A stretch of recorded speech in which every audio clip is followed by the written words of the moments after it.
अच्छा, यहाँ पे देखिए ये है फर्मास लास्ट थ्योरम। फर्मास लास्ट थ्योरम ये हमारी कोर्स आउटलाइन का हिस्सा है। इसमें हम क्या प्रूफ करेंगे कि the Diophantine equation, for Diophantine equation, ये जो हमने कहा था कि ये x power n plus y power n is equal to z power n, ये डाइफेंटाइन इक्वेशन होती है। कब होती है? अगर इसके सारे के सारे सॉल्यूशंस जो हैं वो बिलोंग करें।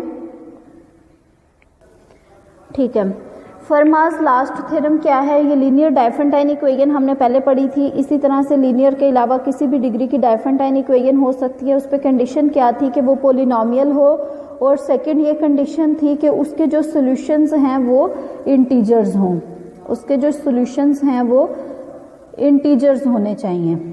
ठीक है, तो फर्मास लास्ट थ्योरम जो है वो बेसिकली इसी टाइप के क्वेश्चन का प्रूफ है, इक्वेशन का प्रूफ होगा। इसमें हम देखें सबसे पहले इसकी स्टेटमेंट, हम बाद में भी देखते हैं। The Diophantine equation has no solution for integers x y z for all n greater than equal to 3।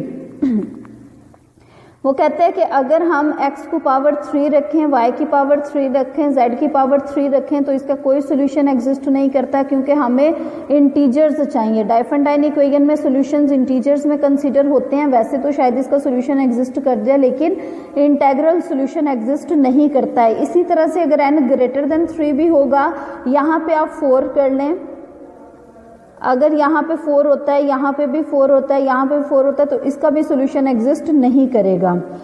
We will prove it by using infinite descent method. इसको हम किस तरह से प्रूफ करेंगे? इस मेथड के थ्रू। इस मेथड को हम लास्ट में जाके एक दफ़ा इसका रिव्यू करेंगे। अगर हम n इज इक्वल टू 4 ले लें तो ये इक्वेशन इस फॉर्म में बन जाएगी। अब इसको प्रूफ करने के लिए हम क्या करेंगे कि इस तरह की एक इक्वेशन ले लेंगे,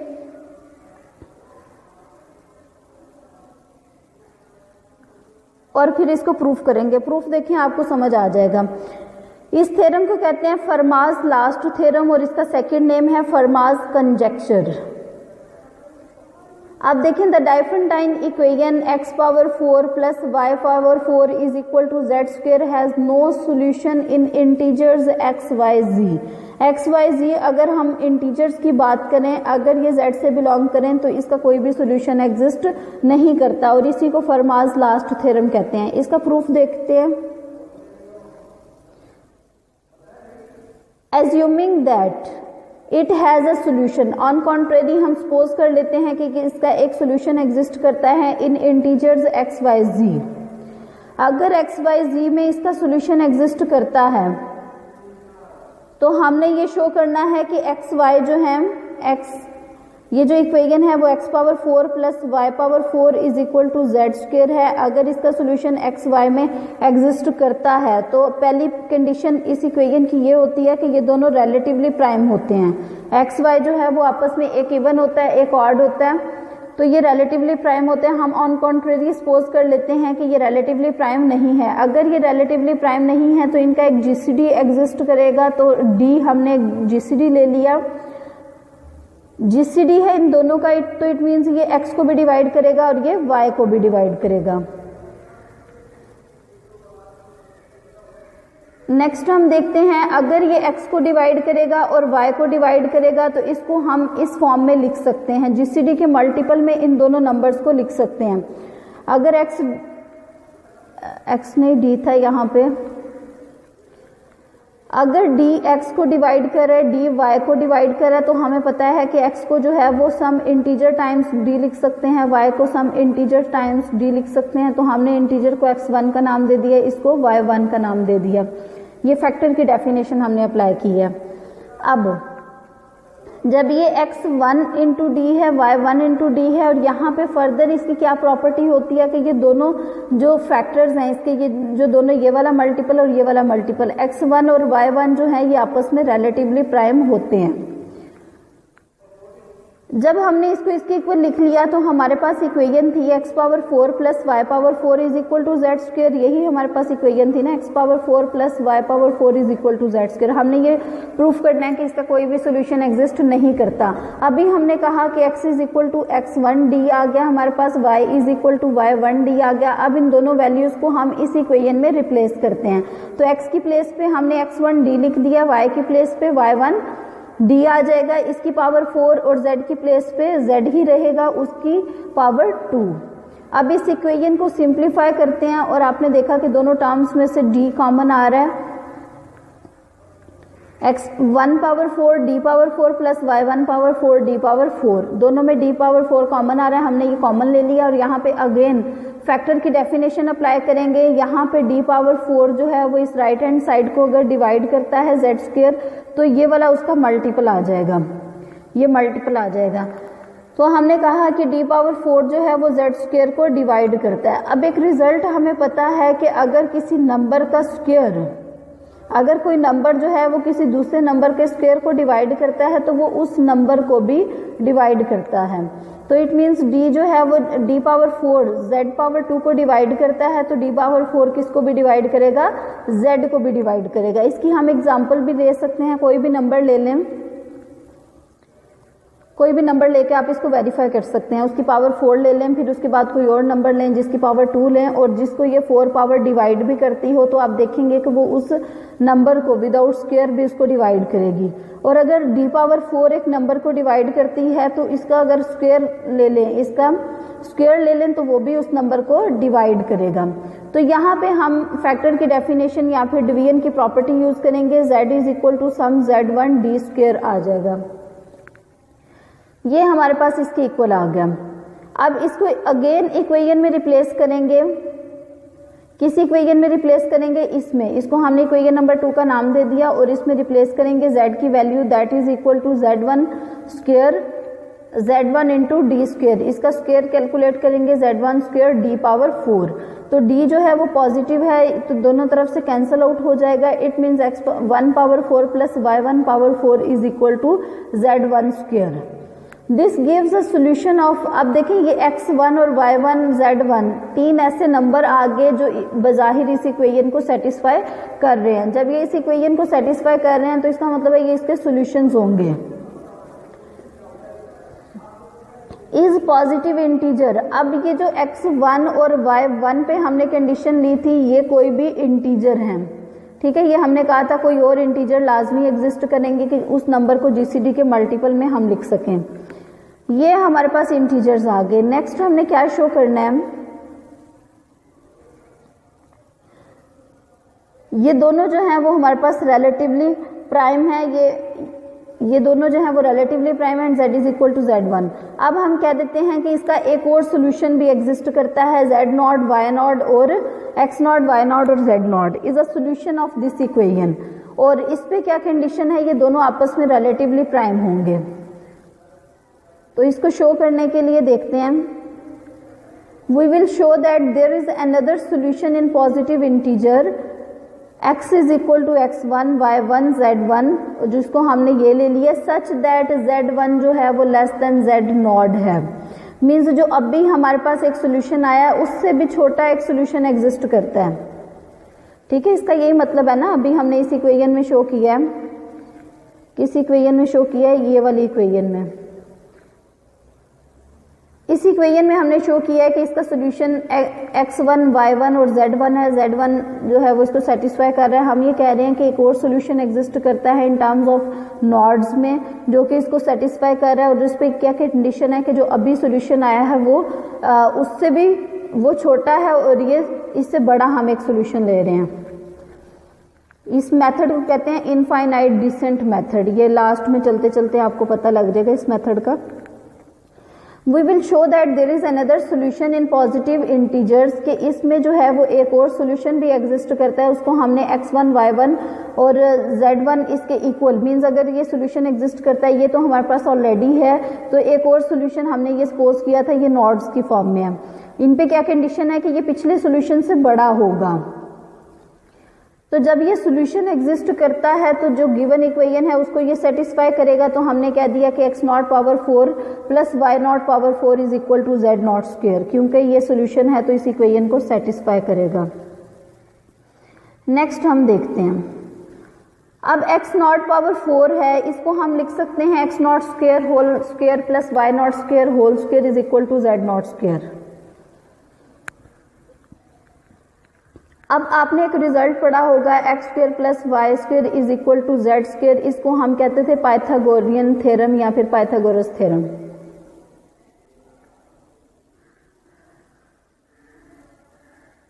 पाइथागोरियन थ्योरम या फिर इसको पाइथागोरस थ्योरम भी कहते थे। ये इससे पिछले लेक्चर में आप देखेंगे इसको कि इसकी प्रॉपर्टी होती है कि ये जो तीनों नंबर्स हैं हमारे पास, ये जो x, y और z, ये जो तीनों नंबर्स हैं ये रिलेटिवली प्राइम हो। और उसके अलावा एक सेकंड ये प्रॉपर्टी होती है कि एक नंबर को जो है अगर x और y में से कोई एक इवन है, x और y दोनों में से अगर कोई एक इवन है तो दूसरे वाला ऑड होगा, अगर y इवन है तो ये वाला ऑड होगा। तो हमने कहा कि X not square whole square plus Y not square whole square जो है is equal to Z square, means इस फॉर्म में आ गया। So that X not square Y not square and Z not is a Pythagorean triple. Pythagorean triple किस तरह है, क्योंकि ये इस इक्वेशन को सेटिस्फाई करता है। ये पाइथागोरियन इक्वेशन की इक्वेशन पाइथागोरियन थ्योरम इसकी इक्वेशन है हमारे पास X not square plus Y not square is equal to Z naught square. इसके जो सॉल्यूशंस हैं वो एक्स नॉट स्क्वायर है, वाई नॉट स्क्वायर और जेड नॉट यहाँ पे आपको नजर आ रहे होंगे क्योंकि उसमें सारी टर्म्स पे स्क्वायर आता है। तो ये क्या है, ये पाइथागोरियन ट्रिपल है। पाइथागोरियन ट्रिपल की अभी मैंने आपको प्रॉपर्टीज बताई हैं। अगर ये पाइथागोरियन ट्रिपल है तो ये जो दोनों हैं ये आपस में रिलेटिवली प्राइम होंगे। हम ऑन कॉन्ट्रेरी सपोज कर लेते हैं कि ये रिलेटिवली प्राइम नहीं है, इनका जीसीडी 1 नहीं है। इट मीन्स अगर ये कोई पॉजिटिव इंटीजर है, रिलेटिवली प्राइम नहीं है, पॉजिटिव इंटीजर है, तो इन दोनों का हमारे पास एक लीस्ट डिवाइजर मिल जाएगा। अब अगर हम 2 और 6 की बात करें तो दोनों को डिवाइड करने वाला लीस्ट प्राइम नंबर 2 हमें ऐसा मिल जाएगा जो इसको भी डिवाइड करता है, इसको भी डिवाइड करता है। तो हमने कहा कि ये जो है ये रिलेटिवली प्राइम नहीं है, तो एक लीस्ट प्राइम डिवाइजर जरूर मिल जाएगा जो इस नंबर को भी डिवाइड करेगा और इस नंबर को भी डिवाइड करेगा।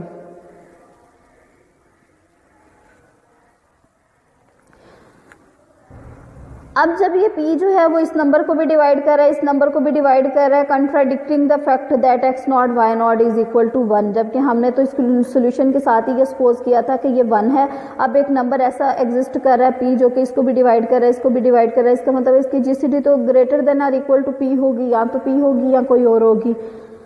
Hence, x not square, y not square and z not is a primitive Pythagorean triple, means इन तीनों नंबर्स की आपस में जीसीडी 1 है। By theorem we know that, अब हमें ये पता है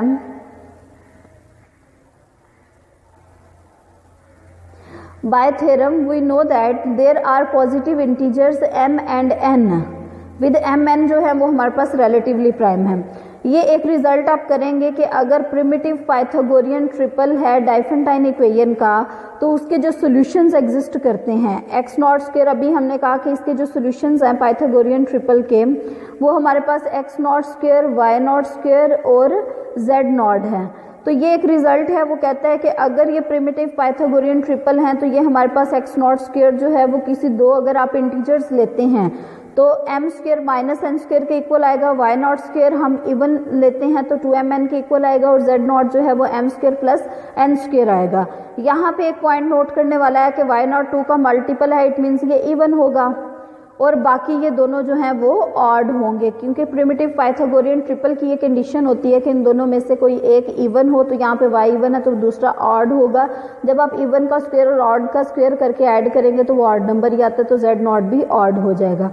अब mn क्या है? mn ऐसे दो इंटीजर्स हैं जो इन प्रॉपर्टीज को सेटिस्फाई करते हैं और ये आपस में रिलेटिवली प्राइम हैं, इन दोनों का आपस में जीसीडी 1 है।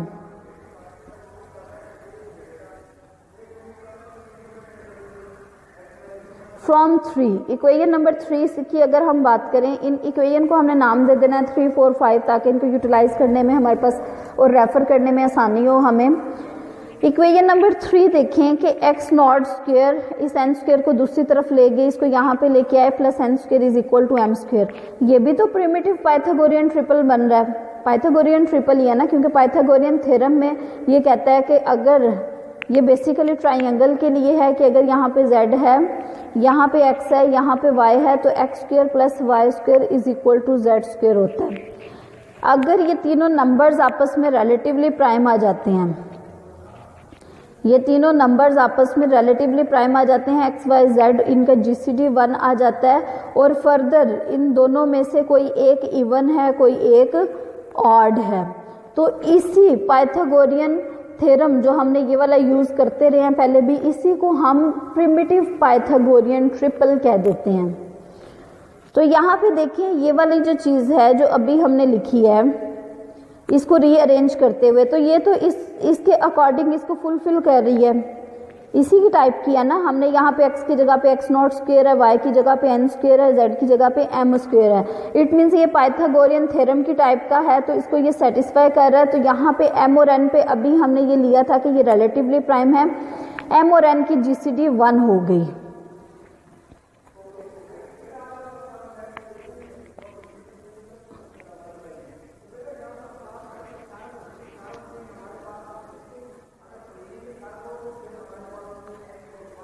यहाँ पे m और n की जीसीडी हमारे पास 1 होगी। अब अगर m और n की इन दोनों की जीसीडी 1 है तो क्या x नॉट और n की जीसीडी भी 1 है? तो हाँ, इसकी भी जीसीडी 1 होगी। सो x नॉट, n और m are primitive Pythagorean triple, क्योंकि प्रिमिटिव के लिए क्या है कि इन तीनों की आपस में जीसीडी 1 है। अगर हम तीन नंबर्स की बात करते हैं कि x y z जो है वो 1 है, तो इट मीन्स x की y के साथ जीसीडी भी 1 होनी चाहिए, x की z के साथ जीसीडी भी 1 होनी चाहिए और y की z के साथ जीसीडी भी 1 होनी चाहिए। तो तभी हम कहेंगे कि इन तीनों की आपस में जीसीडी 1 है।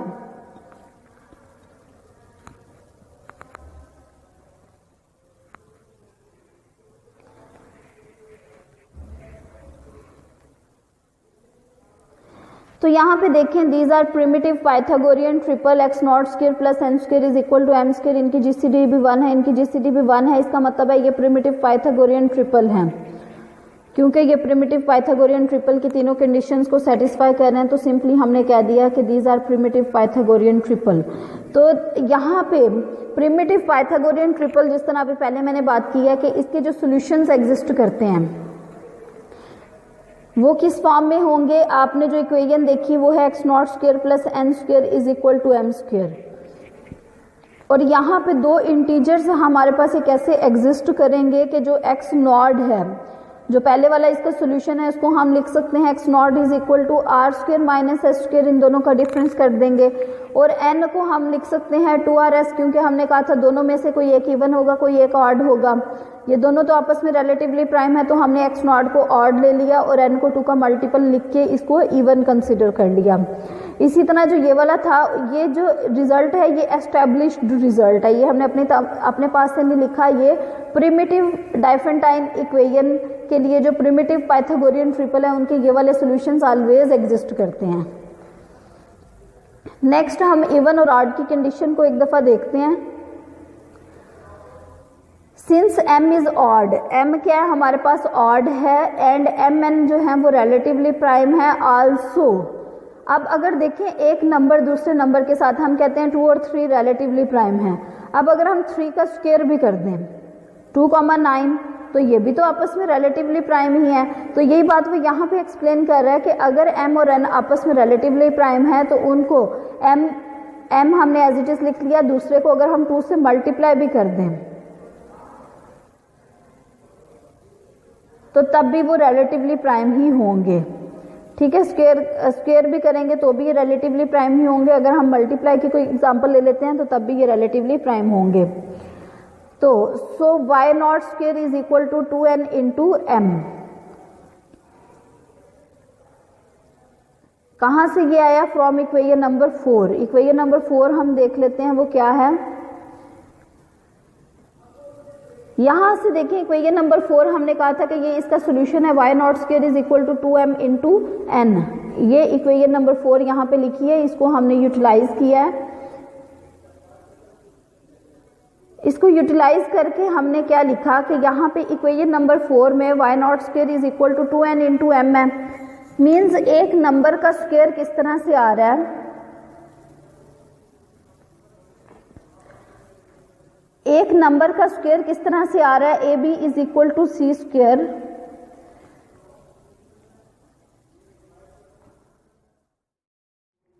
अच्छा, अच्छा ये देखिए वाई नॉट स्क्वायर की जो वैल्यू थी वो हमारे पास ऑलरेडी हमने इवन ली हुई थी, ये 2n इंटू एम के इक्वल थी। क्रोलरी है हमारे पास कि अगर दो ऐसे नंबर्स को हम मल्टीप्लाई करें जिनका जीसीडी आपस में 1 हो और उन दोनों को मल्टीप्लाई करने से किसी नंबर का स्क्वायर आ जाए, किसी नंबर का स्क्वायर आ जाए, तो फिर क्या होगा, ये a भी किसी नंबर a1 का स्क्वायर होगा और b भी किसी नंबर b1 का स्क्वायर होगा, ये लाजमी ये एग्जिस्ट करेगा। तो इसकी एग्जांपल हम 4 और 9 ले सकते हैं कि 4 और 9 जो है ये आपस में रिलेटिवली प्राइम है, दोनों को मल्टीप्लाई करें 36 आता है जो कि 6 का स्क्वायर होता है, और ये वाला 2 का स्क्वायर है और ये वाला 3 का स्क्वायर है। ठीक है, अगर दो ऐसे नंबर जो आपस में रिलेटिवली प्राइम हो, दोनों को मल्टीप्लाई करने से हमारे पास किसी नंबर का स्क्वायर आ जाए, तो ये तभी पॉसिबल होगा जब वो दोनों नंबर्स किसी नंबर के स्क्वायर्स होंगे। तो यही हम ये रिजल्ट यूज करने जा रहे हैं। If A B is equal to C square and A B is equal to 1, दोनों आपस में रिलेटिवली प्राइम है, then A and B are perfect squares. ये देखें, इसको हमने मल्टीप्लाई किया, इसको मल्टीप्लाई किया, इन दोनों नंबर्स को मल्टीप्लाई करने से एक नंबर का स्क्वायर आ गया, तो इसका मतलब है ये जो m है ये भी किसी नंबर z1 का स्क्वायर होगा, ये जो 2n है ये भी किसी नंबर का स्क्वायर होगा। तो हमने इनको z1 और w का नेम दे दिया। अब ये दोनों नंबर्स आपस में रिलेटिवली प्राइम भी होंगे। अब देखें w किस तरह से आ रहा है, w को हमने 2n को 2 से मल्टीप्लाई किया तो हमारे पास w आ रहा है, n को हमने 2 से मल्टीप्लाई किया तो w आ रहा है, इसका मतलब है n जो भी लेंगे ये इवन आएगा, तो w क्या हो गया, इवन हो गया। तो w इवन हो गया तो इसको हम किसी 2v के इक्वल रख सकते हैं। Then 7 becomes 2n is equal to w square है, ये वाली इक्वेशन w स्क्वायर है, w की जगह पे हमने 2v लिख दिया तो इसका स्क्वायर आ गया।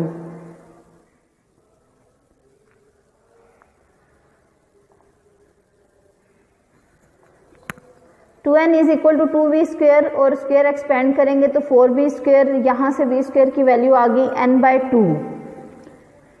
अब n/2 को हम किस तरह से लिख सकते हैं, यहां से देखें, यहां से यहां पे जो n की वैल्यू है वो 2rs है। अगर हम n/2 कैलकुलेट करते हैं, यहां से n/2 कैलकुलेट करते हैं तो वो rs के इक्वल आता है, तो ये वाली वैल्यू हम इसमें रिप्लेस करेंगे तो ये आ गया rs। और rs पे क्या कंडीशन थी कि ये रिलेटिवली प्राइम है और v स्क्वायर हमारे पास rs के इक्वल है। अब देखें, अगेन हमने दो नंबर्स को मल्टीप्लाई किया है जो कि किसी तीसरे नंबर का स्क्वायर आ गया और इस पे ये भी कंडीशन है कि ये रिलेटिवली प्राइम है, तो अगेन हम क्रोलरी को यूज करेंगे कि r भी किसी नंबर का स्क्वायर होगा और s भी किसी नंबर का स्क्वायर होगा। r को हमने x1 का स्क्वायर कह दिया और s जो है वो y1 का स्क्वायर आ गया, which shows that x1 y1 जो है वो रिलेटिवली प्राइम है। अब ये दोनों किस तरह से x1 और y1 किस तरह से रिलेटिवली प्राइम होंगे, क्योंकि हमने r और s रिलेटिवली प्राइम लिए हैं और ये इसके इक्वल है, तो ये दोनों भी आपस में रिलेटिवली प्राइम होंगे। Hence x1 power 4 plus y1 power 4 is equal to z square. इस तरह से ये जो इक्वेशन है where x1 y1 z1 are positive integers और ये दोनों आपस में रिलेटिवली प्राइम हैं, तो ये इसके सॉल्यूशंस हैं। मोर ओवर वी हैव, अब हमने कहा था कि z1 जो है वो z0 से छोटा है, z0 हमारे पास बड़ा सॉल्यूशन होना चाहिए, बिकॉज ये क्यों इस तरह से है। अब देखें, अगर एक पॉजिटिव इंटीजर है उसकी अगर हम कोई पावर लेंगे, 2 हमारे पास कोई भी पॉजिटिव इंटीजर है, इसकी अगर आप कोई भी पावर लेंगे, z1 को अगर हम 2 ले लें, इसकी कोई पावर लें 4, तो ये डेफिनेटली बड़ा ही होगा। और z1 4 हमारे पास is equal to m square है और ये हमारे पास n square plus n square is equal to z0 है। मीन्स जो भी हम सॉल्यूशन ले रहे हैं उससे छोटा हमें हमेशा सॉल्यूशन मिलता जाएगा। जो भी सॉल्यूशन ले रहे हैं उससे छोटा सॉल्यूशन हमें मिलता जाएगा by method of infinite descent. इसमें अगर हम बात करें, पहले हमने कहा था कि Z1 सोल्यूशन है, फिर हमने कह दिया Z0 सोल्यूशन है, तो Z0 जो है वो Z1 बाद में जो सोल्यूशन है वो उससे छोटा है, फिर उसके बाद उससे छोटा, और चलते चलते हमारे पास सोल्यूशंस मिलते जाएंगे। एज वी नो दैट, हमें ये पता है, among the solutions in positive integers there is a solution with the smallest value Z0 of Z। हमने तो कहा था कि Z0 जो है वो हमारे पास स्मॉलेस्ट सोल्यूशन है, लेकिन जैसे ही आप इसको सॉल्व करते हैं आपको अभी इस इक्वेशन से Z1 मिला है, ये जो ऊपर सबसे टॉप पे इक्वेशन है x1 power 4 plus y1 power 4 is equal to Z1 square, जो कि इस स्मॉलेस्ट सोल्यूशन से भी छोटा है। तो इसका मतलब है जो हमने सोल्यूशन सपोज किया था वो ठीक नहीं है। There is a solution with the smallest value Z0 of Z, hence we see another solution Z1 of Z smaller than Z0 leading to a contradiction. हमने Z0 को कहा था कि ये स्मॉलेस्ट सोल्यूशन है, अगर ये स्मॉलेस्ट सोल्यूशन है तो Z1 कैसे एग्जिस्ट कर सकता है? अगर ये एग्जिस्ट कर सकता है तो इट मीन्स ये हमारी कंट्राडिक्शन है, इसका तो सोल्यूशन ही एग्जिस्ट नहीं करता।